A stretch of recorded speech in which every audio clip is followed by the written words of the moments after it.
Hello guys, welcome to my vlog. आज चाहिँ म केही सामानहरू किन्न जाँदैछु अनि हेरौँ आज केही दामी हुन्छ कि बेलुकाको यहाँ 8 बज्न लागिसक्यो, त्यही पनि उज्यालै छ भनौँ। यहाँ चाहिँ म अब मेरो एउटा साथीलाई पर्खिरहेको छु, जो आएपछि अब डालो निस्किनु पर्दैन। ल गाइस, हामी चाहिँ रङ वेबाट आयौँ। रङ वे भन्नाले साइनहरू केही छैन, त्यही पनि क्रस गर्दै होइन, यसरी क्रस गर्नु चाहिँ भएन है। गाडीहरूले आएन नि बेलुका पनि आँखाले देख्ने ठाउँसम्म कतै पनि रोड क्रस गर्ने त्यो छैन यार, जेब्रा क्रसिङ नै छैन क्या। त्यही भएर क्रस गर्दैको यहाँ गाडीहरू चाहिँ यसरी आइरहेको क्या अब, र अब चाहिँ रोड क्रस गर्नुपर्ने हुन्छ क्या। क्रस क्रस ओ कहाँ गएको त्यता हो, यहाँबाट सिधै गयौँ भने पुग्छौँ क्या। अस्ति म एकचोटि गएको थिएँ एक्लै, अनि मैले भ्लग पनि हालेको छु होला। त्यही आज चाहिँ त्यही भिक्टोरिया पार्क भन्ने जानु लाग्यो। हल्का एउटा साथीले एउटा एडाप्टर किन्यौँ हामीले, नेपालबाटै ल्याएको भए चाहिँ ला सस्तो पर्छ क्या। मैले 250मा कि 300मा ल्याएको थिएँ, किनेको छुटेर आएको क्या। त्यही घरमै छुटेको, त्यही सदन पनि त्यही भएर रहेछ। तिम्रो पनि काठमाडौँ यसो क्या लगेज माल्न नदिनु रहेछ। लगेज माल्दै त्यहाँदेखि सब ब्याट्री हुन्छ नि लगेज हाल्थेँ, त्यहाँ चाहिँ उसमा हाल्दा नि छुट्यो क्या। त्यहाँ प्लेनमा त सबै खोल्न लगाएर मेरो त घडी नै हरायो कि जस्तो लागेर यार। प्लेनमा त पुरै बेल्ट सेल्ट सबै खोल्न लाग्यो नि। घडी मैले मलेसिया एयरलाइन्समा मैले खोलेको थिएँ, अनि म यहाँ नझरेसम्म मलाई मेरो घडी कता थियो थाहा पनि थिएन क्या। पछि ब्यागमा जे होस् रहेछ, सेफ रहेछ। हावा चाहिँ सही लागिरहेको यार, हाइट उडाउँछ कि क्या हो। अब यतिको रुगा लगाउँछ भने गाई यतिको हावाले चाहिँ हल्का मलाई नि मजा आउँछ यार, उडाउँ कि जस्तो लाग्छ हौ। उडाएर मलाई यार पैसा नपैसा भएको ठाउँमा सुताइदियो हुन्थ्यो। पैसाको कमी छ गाई। चलो यहाँ रुल चाहिँ फलो गर्नुपर्छ है। मान्छे चाहिँ हामी मात्र छौँ कि क्या हो यार, जहिले खाली हुन्छ भने कहाँ जान्छौँ यहाँको मान्छे छैन। मैले त नै ल गाइस, धन्नले हराएको। त्यहाँ चाहिँ गाडीको स्पिड चाहिँ सही देख्ने बेला चाहिँ त्यतिको स्पिड छैन, तर त्यहाँ नर्मल्ली गाडीहरू चाहिँ 110को स्पिडले गइरहेको हुन्छ क्या। अनि त्यहाँ हिँड्नु पनि हुँदैन फेरि। र पार्क चाहिँ त्यहीँ छ है गाइस, कता गयो भनेको त्यता पो रहेछ, गेन ट्र्याक रे। ल गाइस, यो चाहिँ के हो? यो पहिलाको इट्टा भट्टी हो कि क्या? ए चर्च पो रहेछ गाइस, नेपालको याद आएर भन्दा है गाइस। ल यस्तो छ यहाँको चाहिँ cheers, peace. I am peace lover guys. Guys पछाडिबाट चाहिँ सही राम्रो गयो होइन, र उता दौड्यो नि त यार। उयोमा गाडी आयो यहाँ, तर यार यसरी हामी दौडिनु त हुन्न जस्तो लाग्यो यार। तिमी र म मात्र रुल ब्रेक गरेर थाहा छ। साइडबाट गाडी आइसक्यो, केटो हानिसकेछ भने यार। यता तर ल्याम्बोहरूलाई चाहिँ कति पर्ला? सुब्रा देखाएको छौ तिमीले यहाँ आइदेखि? कता? ए मैले देख्न त देख्छु, तर त्यो के गाडी हो नामै थाहा भएन यार। अर्कै के छ यार। अब यहाँ गाडीहरू आएको गाइस, बाटोमा खतरा गाडीहरू गुड्छ, त्यही हेरिरहेको हामी। यही त नि पार्क। अब यहाँ क्रस गर्नलाई चाहिँ हामी उतै जानुपर्छ। यहाँ त हुन्न, यहाँ त फेरि काटिन्छ त यार। मेलबर्नतिर पानी हुन्छ क्या काम। मेलबर्न कहिले मेलुके सिटी हुन्छ, त्यता पानी हुन्छ क्या, बसेर जानुहुन्छ। नै काम गर्छ कि म फसिदिएँ क्या।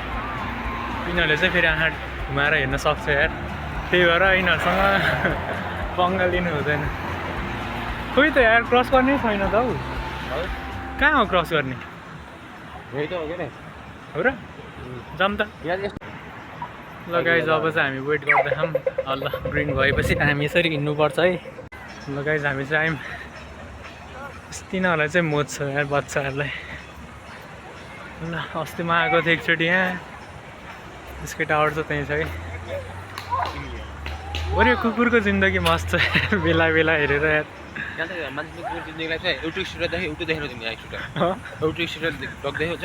यो यस्तै कस्तो त्यो त देखाएन केही भएन यहाँ त। अनि कहाँ त्यस्तो हुँदैन नि त, यता त परेवालाई नि तिमीले छोयो भने यहाँ त सिधै दिन्छ फेरि।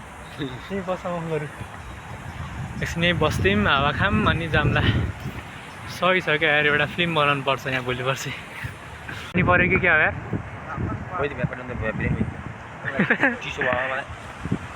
बसौँ, यस्तो आनन्द आइरहेको यार। ल गाइज, हामीलाई चाहिँ लास्ट पिस भइरहेको, अब यहाँ मेन्टल पिस भइसक्यो। अब जो चाहिँ मान्छेहरूलाई चाहिँ आनन्द छ क्या।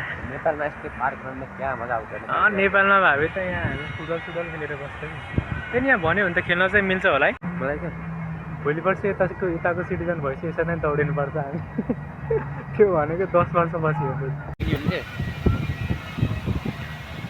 यो चाहिँ जे होस् यहाँको मान्छेहरू चाहिँ निस्किसक्यो भनौँ यहाँ सबै अहिले धेरै जस्तो बाहिरकै सिक्यो क्या यहाँका निस्कियो होइन यहाँका थोरै थिए हो नि त पछि बाहिर गएर देश युके चलाउँछ नि देशहरू भिक्टोरियाबाट अलिकति युके उसको नाम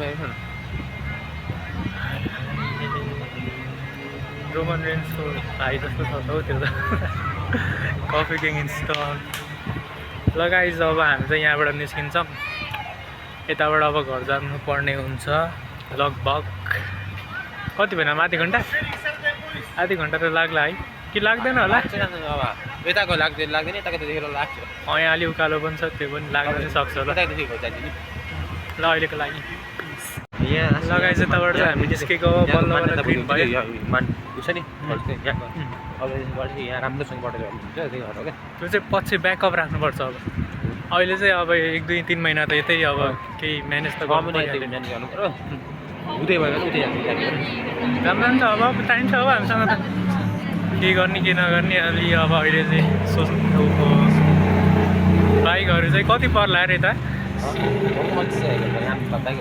नान अलि अप्ठ्यारो पर्ला यार खोइ अब मलाई खाना चाहिँ मजा आउँछ तर अब कसरी बनाउँछ थाहा नै छैन जसो त यो ठाउँ यो चाहिँ जता पनि हुन्छ क्या बिल्डिङहरू उचाल्न हो कि सामानहरू उचाल्न हो यो तर यहाँको यार देश सानो भए पनि यहाँ सबै छ है यो देशलाई बाहिरबाट सपोर्ट आउला त बाहिरको युनियनबाट किनभने युके चलाउँछ जस्तो किन नआउँछ त युकेले चलाउँछ यो झन्डा देखेन नि युकेको लोगो यता त फेरि कारहरू पार्किङ गरेर नि दरो लिन्छ अरे नि त यार अब यहाँ बिल्डिङहरू नै यस्तो 10-12 तल्ला हुन्छ अनि अन्डरग्राउन्ड कार पार्क गरेर तल हुन्छ अरे यार रुममा कति लेख्दैन नि अपार्टमेन्टको लेख्दैन नि अपार्टमेन्टले यहाँको यही जे होस् अब त्यो कता हो यो यताबाट मिल्दैन जस्तो लाग्यो यार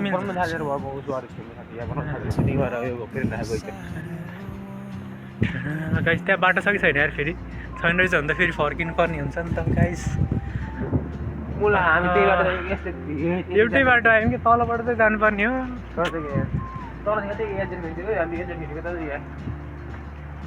अब निस्केपछि त हल्का घुमौँ भनेर नि गएर नि के चाहिँ गर्ने हो र यार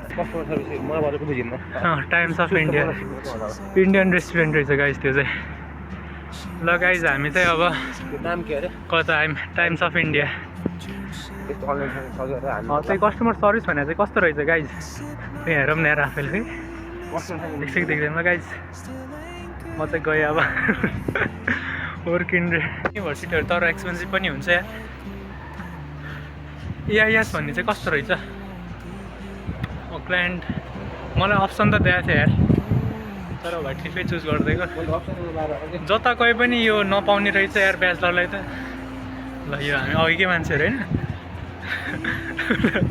अघि नै के मान्छे परेछ त यार बाटो यसरी फोटो खिच्नुपर्छ गाइज भोलि पर्सि माथिबाट अहिले त म के बोलेर सोचिरहेको होला म जे बोलिरहेको त्यही बोलिरहेँ के हो यो चाहिँ यार बत्ती गयो भने बत्ती चलाउनलाई हो कि के हो एन्टिना एउटा खतरा भिडियो नै क्याप्चर हान्थ्यौँ यार सही छ ल पुरै न्युजिल्यान्डभरिको सबभन्दा टप एन्ड हाइएस्ट पोइन्ट त यो ठुलो बिल्डिङ ए ल गाइज हामी चाहिँ रोड क्रस गऱ्यौँ फाइनली आधी घन्टा पछि यसरी नै जानु त्यही अब त्यो त अब कसरी हो यतिको मात्र भयो नि हुन्थ्यो क्या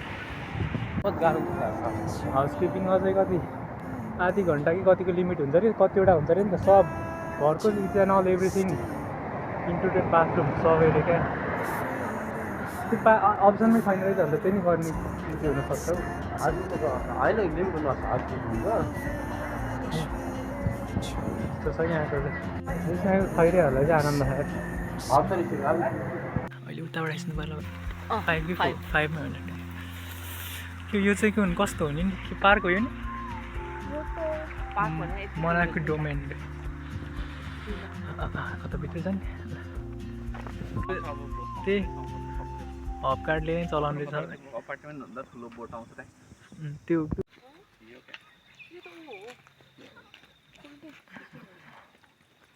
हो र साला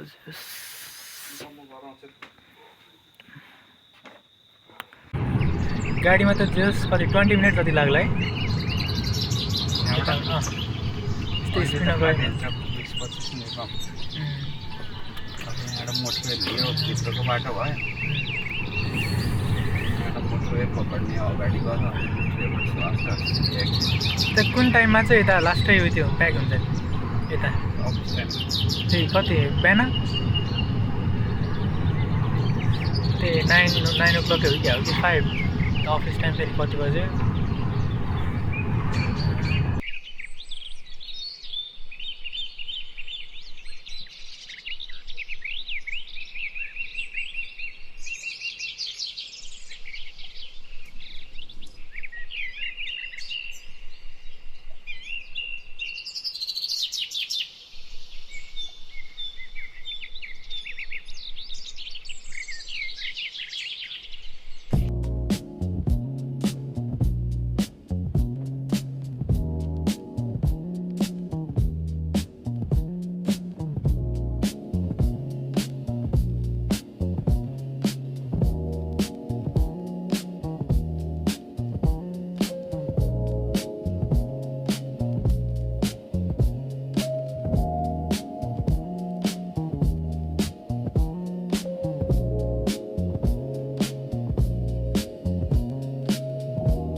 मान्छे हिँड्न चाहिँ पाउँदैन होला है यो बाटो यो त सबै